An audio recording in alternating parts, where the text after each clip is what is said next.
স্বাধীনতা দিবসের প্রাক্কালে সীমান্তে বাড়তি নজরদারি। তবে শুধু নিরাপত্তা জোরদার নয়, সীমান্তবাসীর সঙ্গে সম্পর্ক আরও মজবুত করতেও এবার বিশেষ উদ্যোগ নিল শ্রীভূমি পুলিশ।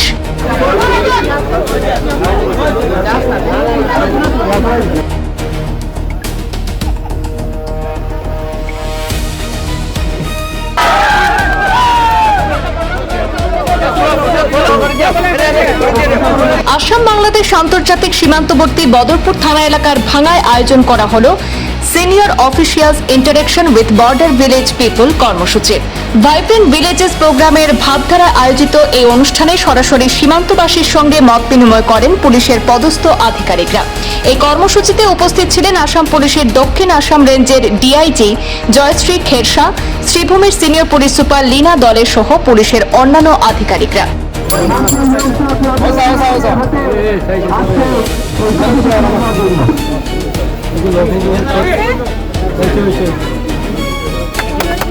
সীমান্ত এলাকার মানুষের সঙ্গে বৈঠকে উঠে আসে তাদের দৈনন্দিন সমস্যা, অভাব, অভিযোগ, নিরাপত্তা পরিস্থিতি এবং এলাকার উন্নয়নের বিভিন্ন বিষয়। স্থানীয় বাসিন্দাদের কাছ থেকে সরাসরি সমস্যার কথা শুনে প্রয়োজনীয় সহযোগিতার আশ্বাস দেন পুলিশ আধিকারিকরা। পাশাপাশি সীমান্ত নিরাপত্তার বিষয়েও স্থানীয়দের সচেতন করা হয়। এলাকায় কোনো সন্দেহজনক গতিবিধি বা অপরিচিত ব্যক্তির উপস্থিতি নজরে এলে দ্রুত পুলিশ এবং নিরাপত্তা বাহিনীকে জানানোর আবেদন জানানো হয়। তবে পুলিশের এই উদ্যোগ ছিল অন্যরকম বার্তাও। শুধু প্রশাসনিক বৈঠক নয়, সীমান্ত এলাকার যুব সমাজের সঙ্গে নিয়ে আয়োজন করা হয় একটি প্রীতি ফুটবল ম্যাচের। মাছলি ও মখইভাঙা গ্রামের যুবকদের এই ম্যাচের মাধ্যমে প্রশাসন, পুলিশ এবং স্থানীয় মানুষদের সঙ্গে আরও ঘনিষ্ঠ সম্পর্ক গড়ে তোলার বার্তা দেওয়া হয়। আজকের অনুষ্ঠানে উপস্থিত ছিলেন সীমান্ত নিরাপত্তার গুরুত্বপূর্ণ ভূমিকা পালনকারী বিএসএফ এর ৭৫ নম্বর ব্যাটালিয়নের প্রতিনিধিরাও। সীমান্ত এলাকায় শান্তি, নিরাপত্তা এবং উন্নয়নের পরিবেশ আরও শক্তিশালী করার উপর বিশেষ গুরুত্ব দেওয়া হয়।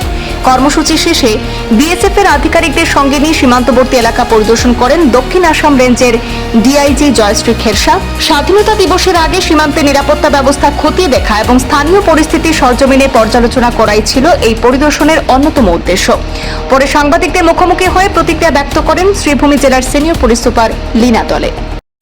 আমার ভাইব্রেন্ট কৰ্মসূচিৰ সাথে আমি কিছুমান আমাৰ ৰিয়েকশ্যন চাইছে আমি প্ৰমোট কৰিবলৈ যাতে মানুহখিনি লগত আমাৰ ইণ্টাৰেকশ্যনটো অলপ ভাল হয়, বেছিকৈ হয়।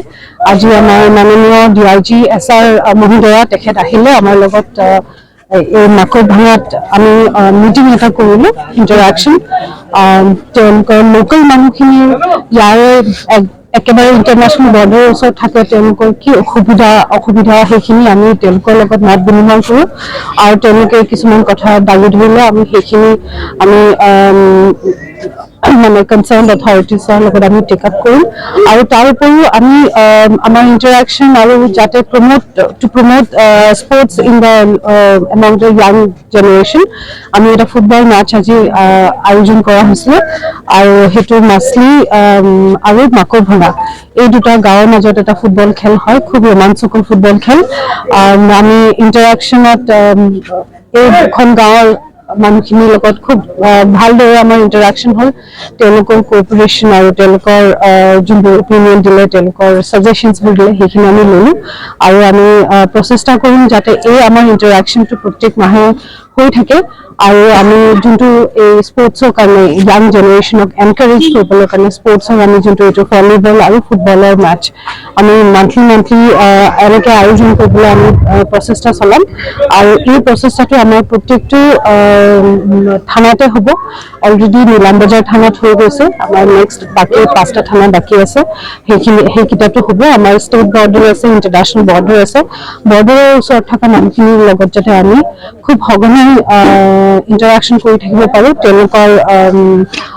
তেওঁলোকৰ চিটুৱেশ্যন, তেওঁলোকৰ কথাখিনি আমি যাতে গম পাই থাকোঁ, সেইকাৰণে আমি এইখিনি প্ৰচেষ্টা লৈছোঁ। ডেফিনেটলি আমাৰ যোনটো একশ্যন আছে এগেইনষ্ট ইলিগেল ইমিগ্ৰেণ্টছ, সেইটো আমাৰ লগত BSF আছে। BSF তেওঁলোকে they are the first line of defence.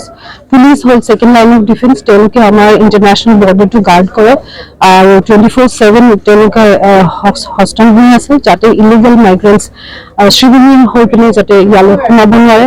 যেতিয়া ডিটেক্ট কৰা গৈছে তেওঁলোকক নেচেচাৰী আমাৰ যোনটো প্ৰট'কল আছে সেইটো হিচাপত তেওঁলোকক চেণ্ড বেক কৰা হয় আৰু আমি ইনচিয়'ৰ কৰি কৰিবলৈ আমাৰ সদায় প্ৰচেষ্টা 24/7 পুলিচ আৰু BSF মিলি ইণ্টাৰনেশ্যনেল বৰ্ডাৰটো চিকিউৰ কৰি ৰাখিছে আৰু আমাৰ বৰ্ডাৰ এলেকাত যিমানখিনি মানুহ আছে তেওঁলোক চিকিউৰ হৈ আছে।